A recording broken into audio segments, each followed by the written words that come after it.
Team India veteran opener Shikhar ధావన్కు తన మాజీ భార్య ఆయిషా ముఖర్జీతో జరుగుతున్న న్యాయ పోరాటంలో భారీ విజయం లభించింది. ఆయిషాకు గతంలో చెల్లించిన సుమారు 5.72 కోట్లను తిరిగి ధావన్కు అప్పగించాలని ఢిల్లీ ఫ్యామిలీ కోర్టు కీలక తీర్పు ఇచ్చింది.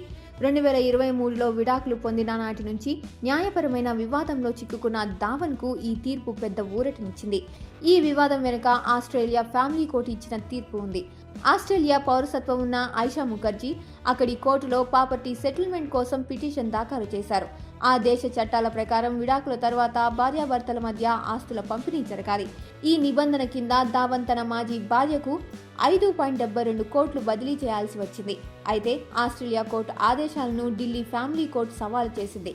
ఆస్ట్రేలియాలో ఉన్న ప్రాపర్టీ సెటిల్మెంట్ అనే భావన భారత న్యాయ వ్యవస్థకు, ముఖ్యంగా హిందూ వివాహ చట్టానికి పూర్తిగా విరుద్ధమని న్యాయమూర్తి అభిప్రాయపడ్డారు. భారత చట్టాల్లో ఇలాంటి ఆస్తి పంపిణీకి ఎలాంటి నిబంధనలు లేవని స్పష్టం చేశారు. ఈ కారణంగా ఆస్ట్రేలియా కోర్టు తీర్పు ఇక్కడ చెల్లదని పేర్కొన్నారు. ఆయిషా ముఖర్జీ ఆ డబ్బును తిరిగి ధావన్కు చెల్లించాలని ఆదేశించారు.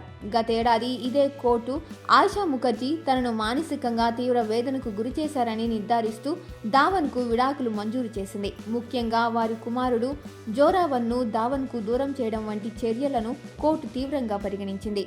ఒకవైపు న్యాయ పోరాటంలో విజయం సాధిస్తూనే మరోవైపు ధావన్ తన వ్యక్తిగత జీవితంలో కొత్త అధ్యాయాన్ని ప్రారంభించాడు.